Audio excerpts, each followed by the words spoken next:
할렐루야. 한 주간 평안하셨죠? 우리 함께 마음을 모아서 11월 29일 수요일 저녁 예배를 성부, 성자, 성령의 이름으로 드리겠습니다. 우리 함께 사도신경으로 신앙 고백합니다. 나는 전능하신 아버지 하나님 천지의 창조주를 믿습니다. 나는 그의 유일하신 아들 우리 주 예수 그리스도를 믿습니다. 그는 성령으로 잉태되어 동정녀 마리아에게서 나시고 본디오 빌라도에게 고난을 받아 십자가에 못 박혀 죽으시고 장사된 지 사흘 만에 죽은 자 가운데서 다시 살아나셨으며 하늘에 오르시어 전능하신 아버지 하나님 우편에 앉아 계시다가 거기로부터 살아있는 자와 죽은 자를 심판하러 오십니다. 나는 성령을 믿으며 거룩한 공교회와 성도의 교제와 죄를 용서받는 것과 몸의 부활과 영생을 믿습니다.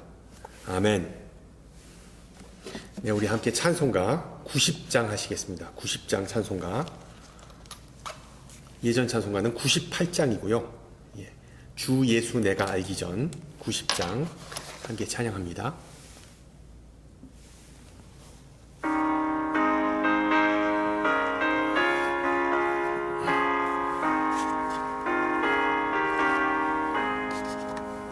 주 예수 내가 알기 전 날 먼저 사랑했네. 그 크신 사랑 나타나 내 영혼 거듭났네.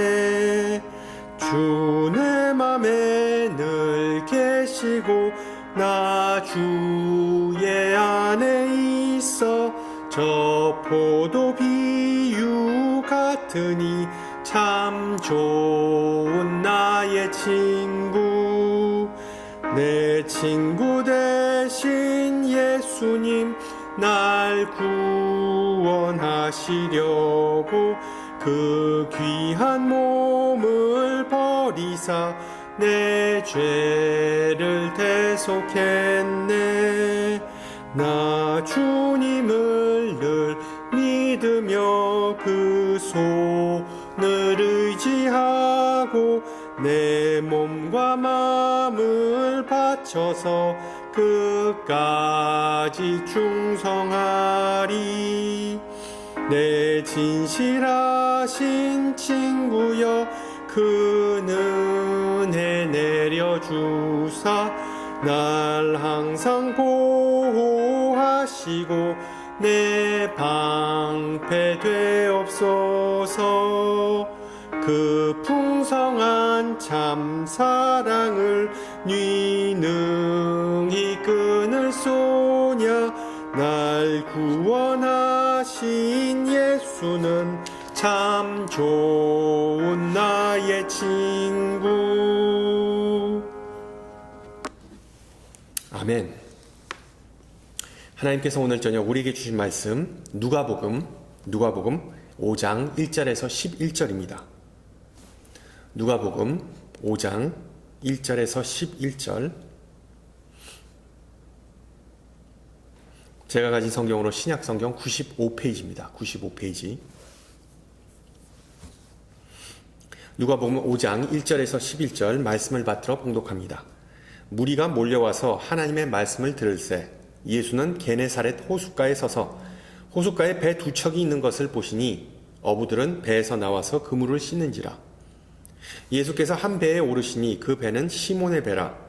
육지에서 조금 떼기를 청하시고 앉으사 배에서 무리를 가르치시더니 말씀을 마치시고 시몬에게 이르시되 깊은 데로 가서 그물을 내려 고기를 잡으라. 시몬이 대답하여 이르되 선생님 우리들이 밤이 새도록 수고하였으되 잡은 것이 없지만은 말씀에 의지하여 내가 그물을 내리리이다 하고 그렇게 하니 고기를 잡은 것이 심히 많아 그물이 찢어지는지라. 이에 다른 배에 있는 동무들에게 손짓하여 와서 도와달라 하니 그들이 와서 두 배의 채움에 잠기게 되었더라. 시몬 베드로가 이를 보고 예수의 무릎 아래에 엎드려 이르되 주여 나를 떠나소서 나는 죄인이로소이다 하니 이는 자기 및 자기와 함께 있는 모든 사람이 고기 잡힌 것으로 말미암아 놀라고 세베대의 아들로서 시몬의 동업자인 야고보와 요한도 놀랐습니다. 예수께서 시몬에게 이르시되 무서워하지 말라. 이제 후로는 내가 사람을 취하리라 하시니 그들이 배들을 육지에 대고 모든 것을 버려두고 예수를 따르니라. 아멘.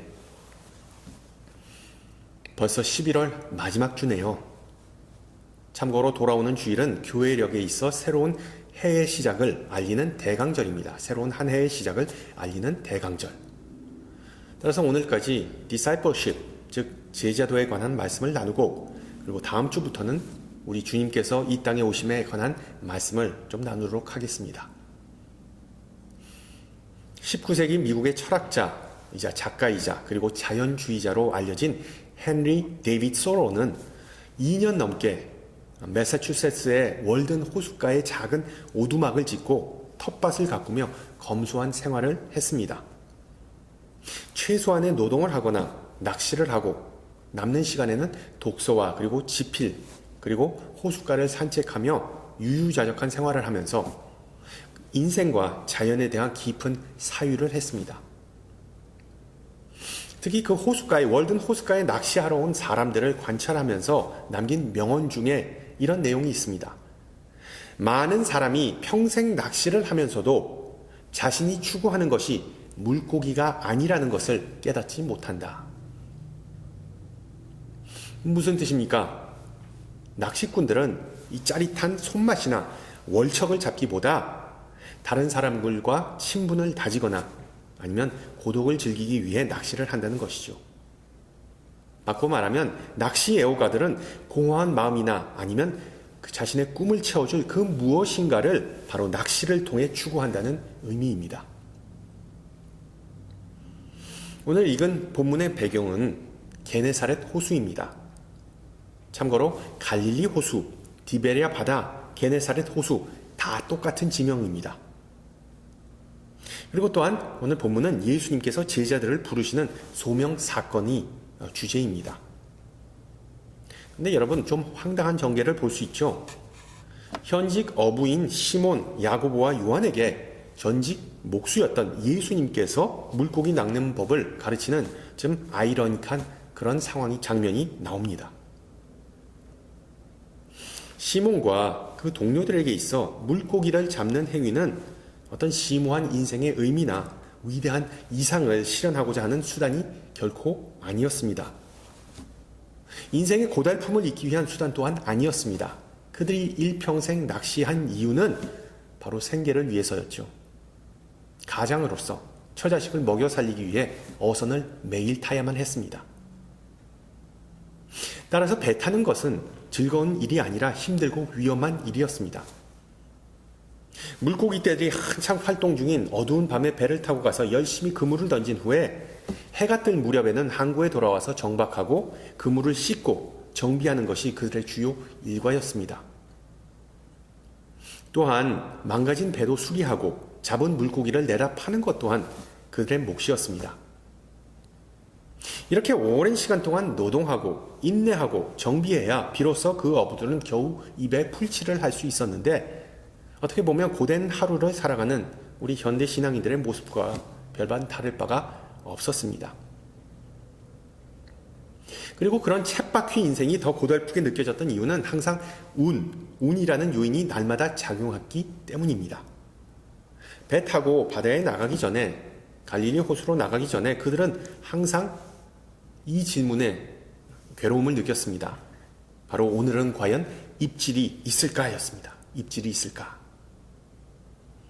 아무리 노력과 준비를 철저히 하더라도 때로는 허탕을 치고 돌아오는 경우가 빈번했고, 갖다 팔 물고기가 없었으니까 끼니를 걸러야 할 때도 종종 있었습니다.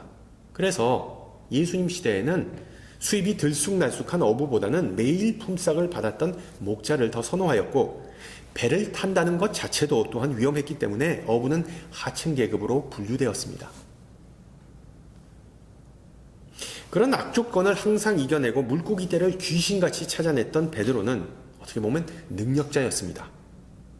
그런 능력자에게 예수님의 훈수는 아무런 도움이 되지 않는다는 것을 베드로 자신도 알았을 뿐더러 예수님 자신도 아셨겠지요.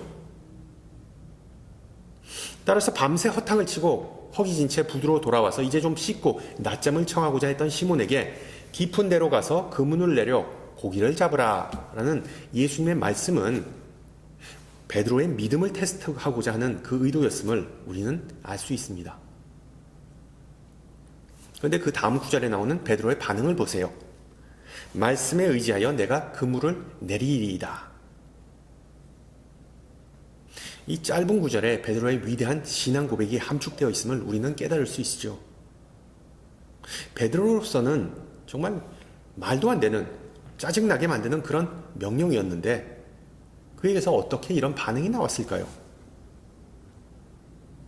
바로 육지에서 그물을 씻고 손질하면서, 그리고 또한 선상에서 배를 몰면서 예수님께서 하신 말씀을 본의 아니게 들었기 때문입니다. 여러분, 전날 밤에 허탕을 치고 돌아온 시몬 베드로의 마음에는 짜증, 피곤, 절망, 그리고 수치스러움이 가득해였겠죠. 마치 프로농구 선수가 자유투를 10번 던져서 10번 연속으로 실패한 경우와 마찬가지로 베드로 머릿속에는 자기 자신이 정말 무능하고 쓸모없는 존재라는 생각이 지배적이었을 겁니다. 어업에 문외한인 예수님의 명령에 대한 자연스러운 반응은 당신이 도대체 뭔데 뭘 안다고 나에게 이래라 저래라 하느냐였겠지요. 비록 예수님께서 배 위에서 군중에게 선포하신 말씀이 정확히 어떤 내용인지 오늘 본문에 나오진 않았지만 아마도 이 마태복음 5장에 나온 산상수훈과 비슷한 내용이라고 우리는 추정할 수 있습니다. 즉 하나님 나라에 관한 위로와 소망의 메시지를 들은 베드로는 성령의 역사하심을 따라 말씀에 순종합니다. 그리고 그 결과는 6절에 나오듯이 고기를 잡은 것이 심히 많아 그물이 찢어지는지라 라고 누가는 기록합니다. 이런 기적에 대해 우리는 몇 가지의 반응을 보일 수 있습니다. 어떤 이들은 역시 순종이 최고다, 말씀대로 살면 하나님께서 축복해 주신다와 같은 단순한 어떤 신앙의 공식, 어찌 보면 기복신앙적인 태도를 보일 수도 있습니다. 아니면 성경에 나오는 모든 기적 이야기들이 과거에 벌어졌던 사건이기에 지금 현대 상황에서는 문자적으로 적용하기가 힘들다라고 주장할 수 있습니다. 물론 일리가 있죠. 예수님께서 베드로에게 물고기 떼가 어디에 있는지 쪽집게처럼 가르쳐 주셨던 것처럼 우리에게 이런 주식을 사놓으면 얼마 있으면 이제 대박 날 거라고 가르쳐 주실 일 결코 없습니다. 마지막으로 성경에 나오는 모든 기적이 기록된 목적은 예수님은 전능하신 하나님의 아들임을 나타내는 것이다 라고 단정해버리면, 물론 그것도 맞는 말이지만 이 사건을 우리가 우리 삶에 적용하기가 힘들겠죠. 더 할 말이 없을 겁니다. 자, 그렇다면 본문이 전해주고자 하는 메시지는 과연 무엇일까요? 인생은 리스크 없이 성공할 수 없다는 말이 있죠. 이 원리는 신앙생활에 있어 마찬가지입니다. 몇 주 전에 사도행전에 기록된 베드로의 탈옥 사건을 통해 마음문을 열고 예수님을 영접하기 위해서는 상당한 용기가 필요하다는 것을 우리는 살펴보았습니다. 오늘 읽은 누가복음 본문도 그 연속선상에 있는데, 예수님을 영접한 후에 장성한 믿음의 분량에 이르기 위해서는 우리가 지속적으로 리스크, 즉 위험을 감수해야 함을 성경은 우리에게 가르쳐주고 있습니다. 그리고 리스크를 감수한다는 것은 바로 예수님께서 언급하신 깊은 곳으로 나아가는 것입니다. 그렇습니다. 건강한 신앙은 역동적입니다. 건강한 신앙은 믿음의 도약의 연속이자 조금씩 더 바다 깊은 곳으로 들어가는 것을 의미합니다. 그런데 일반적으로 많은 신앙인이 깊은 곳으로 배를 몰고 나가지 못하는 두 개의 이유가 있습니다. 첫째는 내 안전지대, 즉 물가의 얕은 곳에 익숙해져서 그곳이 편하기 때문입니다. 마태복음 13장에 나오는 돌박과 같은 마음인 경우이죠. 바꿔 말하면 신앙의 타성에 빠지면 찬양에도 감동이 없고 기도에도 긴가민가하고 말씀을 들어도 다 거기가 거기인 것 같은 증세를 보입니다. 새로운 것을 습득하거나 도전하는 것 또한 불편하게 느껴집니다. 더 나아가 우리가 깊은 곳을 꺼리는 이유는 하나님의 말씀과 약속이 인간의 지식과 경험과 일치하지 않기 때문이죠. 오늘 본문에서 고기 잡는데 도 같은 베드로는 예수님의 명령이 얼마나 비상식적인지 알고 있었습니다. 자신의 오랜 경험과 지식에 의하면 그 시점에는 깊은 곳에 고깃대가 절대로 있을 수 없었습니다. 대부분 사람은 주로 상식을 토대로 중대한 결정을 내리는데, 상식은 말 그대로 공통적인 지식 아니면 공통적인 보편적인 생각입니다. 따라서 이 상식이란 것은 어떤 전체적이고 보편적인 성격을 지닌 것 같지만, 우리가 잘 따져보면 상식에 대한 이해는 각자 다 다릅니다. 다 상대적입니다. 즉 문화나 인종, 상황, 심지어 같은 집단 내에서도 다 다른 것이 상식입니다. 내 상식에 의하면 저 사람 상식과 다르다. 이것은 상식이 아니지만 그렇게 상식을 우리는 그렇게 이해하고 있습니다. 자기 중심적인 사고 때문에, 소위 말하는 자신의 상식 때문에 남의 의견은 틀린 것으로 치부해버리고 결국 불화가 발생하는 것이죠. 반면에 하나님의 백성, 예수님의 제자 사이에 통용되는 상식은 바로 하나님의 진리의 말씀입니다. 우리 신앙인들은 공통적으로 하나님은 나를 만드시고 나를 아시고 나를 사랑하시는 분이라는 그 진리를 붙잡고 살아갑니다. 그것이 우리에게 퍼진 공통적인 상식입니다. 그래서 스바냐 선지자는 고백하지요. 너의 하나님 여호와가 너의 가운데 계시니 그는 구원을 베푸실 전능자시라. 그가 너로 말미암아 기쁨을 이기지 못하시며 너를 잠잠히 사랑하시며 너로 말미암아 즐거이 부르며 기뻐하시라 하리라. 베드로는 분명히 능력 있는 어부였습니다. 그러나 고단한 삶을 살다 보니까 그는 무엇보다 자신은 하나님의 귀한 자녀였다는 사실을 잊어버렸습니다. 자신의 가치가 얼마나 많은 물고기를 잡았는가에 의해 결정된다고 믿었기 때문에 밤새 수고하여 잡은 것이 없다라는 그 자체가 의미심장한 고백이었습니다. 우리가 사는 세상은 인간을 쓸모가 있나 없나, 능력이 있나 없나라는 잣대로 주로 평가하지만, 우리 하나님은 오직 우리가 그분의 자녀인가 아니냐는 그 사실만을 놓고 우리를 바라보십니다. 우리를 대하십니다. 지금 혹시 베드로와 같이 인생의 터널을 지나고 계시는 분이 있다면 모든 불편한 시선이나 복잡한 심경을 잠시 내려놓고 이 변함없는 사실에만 집중하시기 바랍니다. 나는 하나님의 사랑받는 자녀이다. 할렐루야. 우리 신앙인들이 깊은 곳으로 가지 못하는 또 하나의 이유는 물이 얼마나 깊은가 보다 내 신앙이 얼마나 깊은가를 잘 헤아리지 못하기 때문입니다.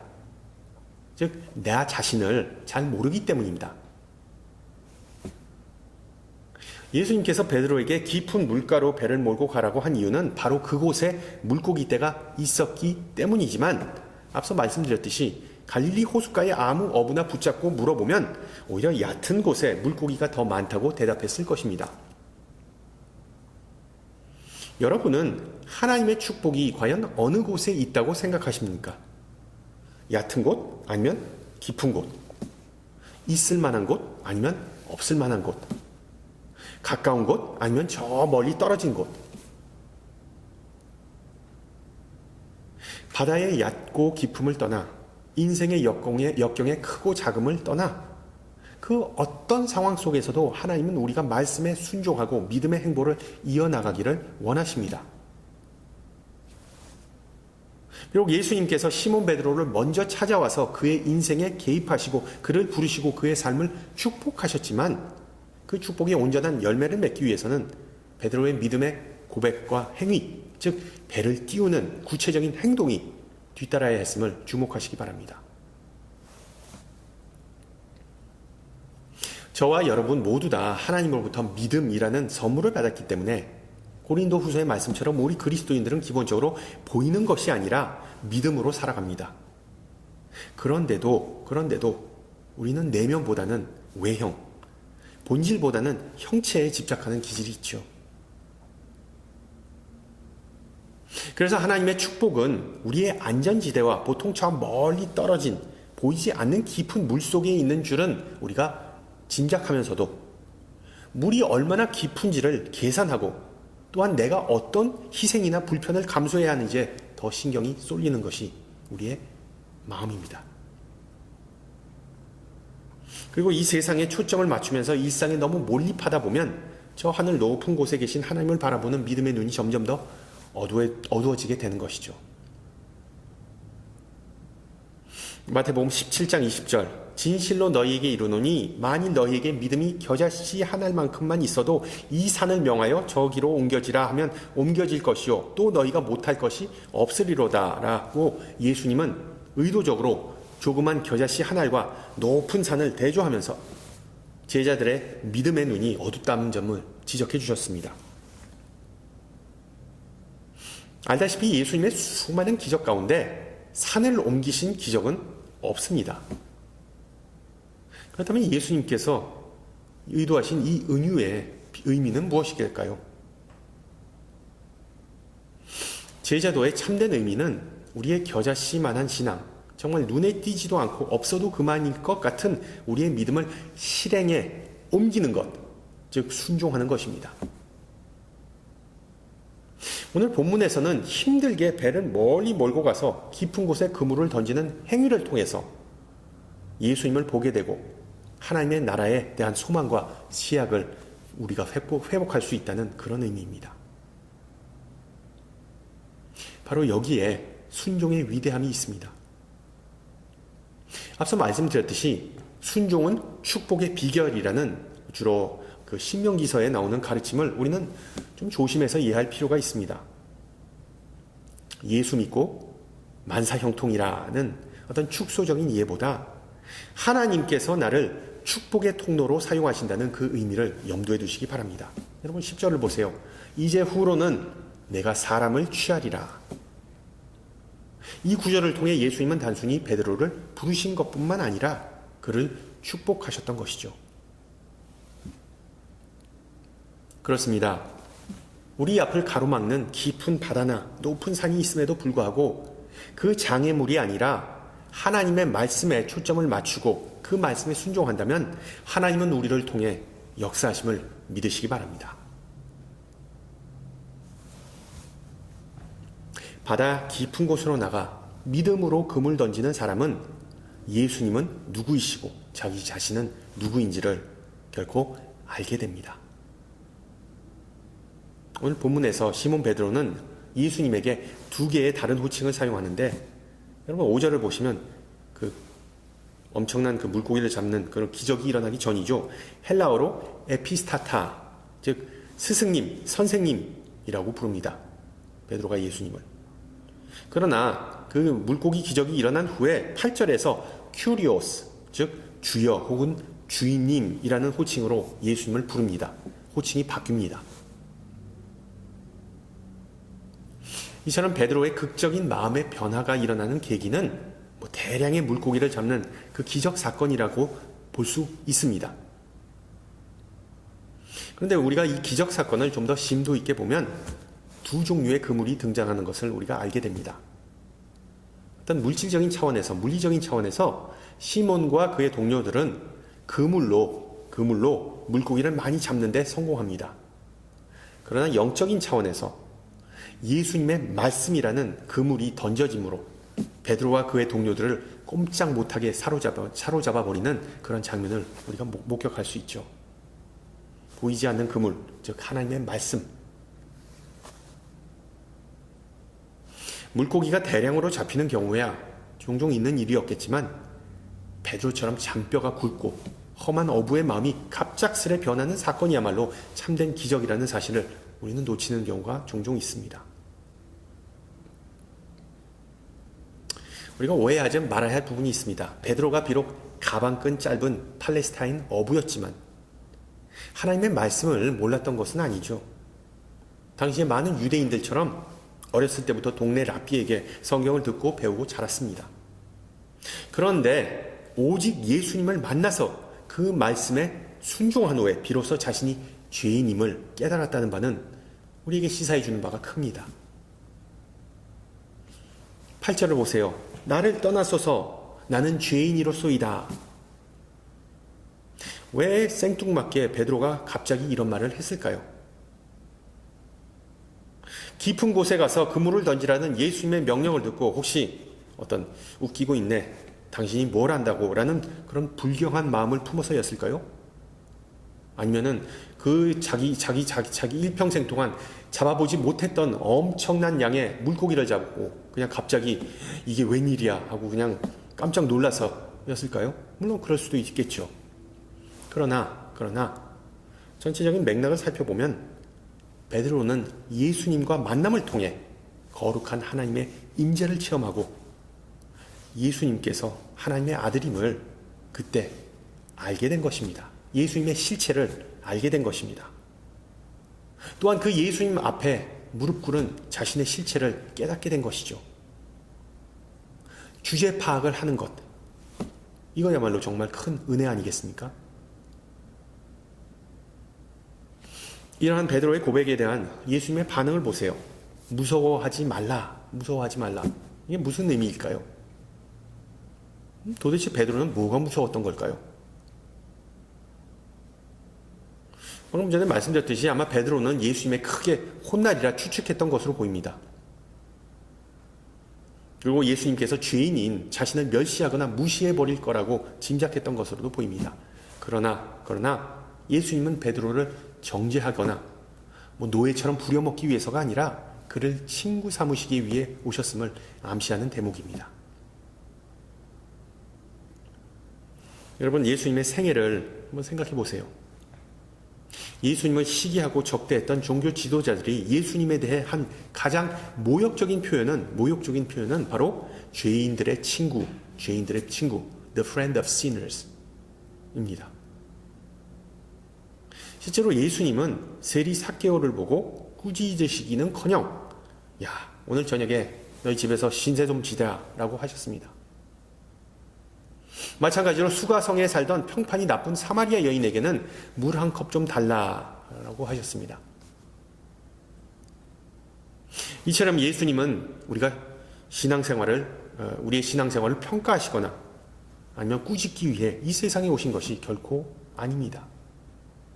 우리의 친구 되시고 우리에게 사랑을 베푸시기 위해 오신 분이 예수님이라는 사실을 우리는 자주 잊곤 합니다. 중요한 점은 베드로처럼 예수님을 무시하거나 멀리하고자 해도 주님은 우리를 절대로 포기하시지 않는 분이십니다. 아멘.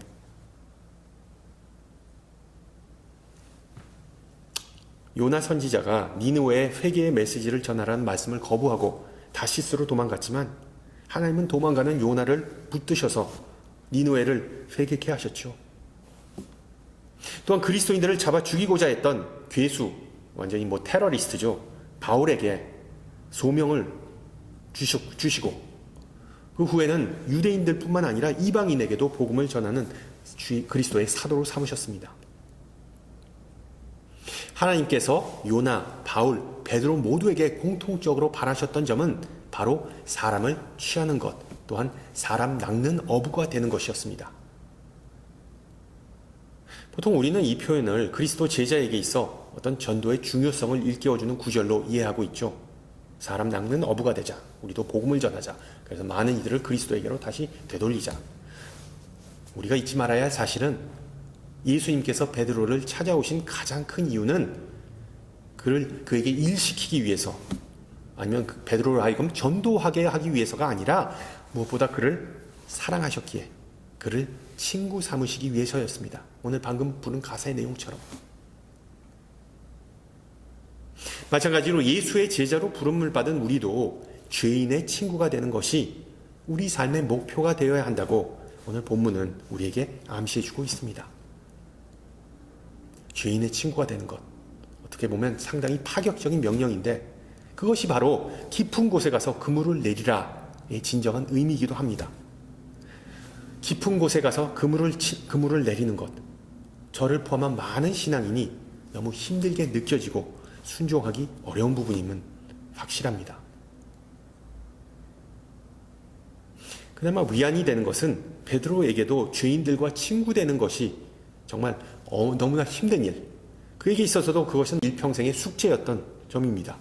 여러분, 오순절 성령 감림 사건을 통해 성령 충만함을 받은 베드로가, 완전히 새 사람이 된 베드로가 사도행전 10장에서 로마 백부장 고넬료가 부정하다고, 죄인이라고 그를 배척하였다가 나중에 회개하는 사건이 나오지 않습니까? 미국의 유명 부흥 강사이자 기독교 작가인 맷 브라운은 우리가 신앙생활을 하다 보면 교인들과 주로 어울리고 교회 사역과 기독교적 활동에만 참여하게 되면 우리는 쉽게 하나님을 필요로 하는 세상과 분리되어 살아갈 수 있다라는 점을 지적하면서 우리가 기독교적 환경 속에서만 살 때 우리는 희망이 없고 하나님이 없는 세상이 어떠한지 잊어버리게 된다라는 점을 예리하게 지적하고 있습니다. 깊은 곳으로 나아가라는 것이죠.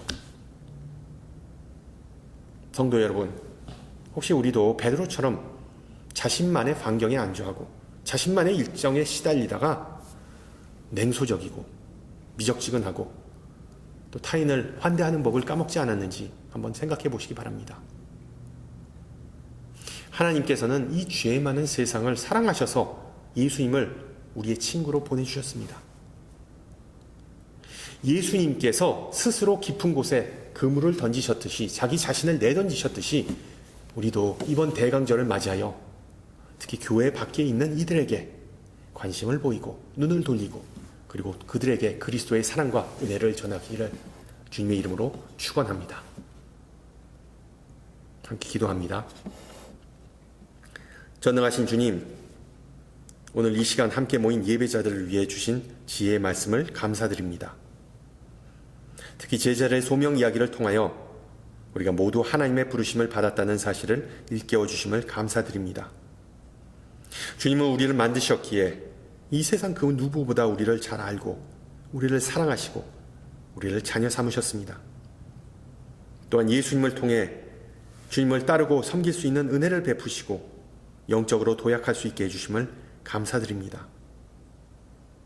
성령의 도우심과 인도하심을 힘입어 모든 타성과 자만과 유혹을 뒤로 하고 깊은 곳으로 나아가 믿음으로 그물을 던지기를 소망하오니 우리를 주님의 축복의 도구로 사용하여 주시옵소서.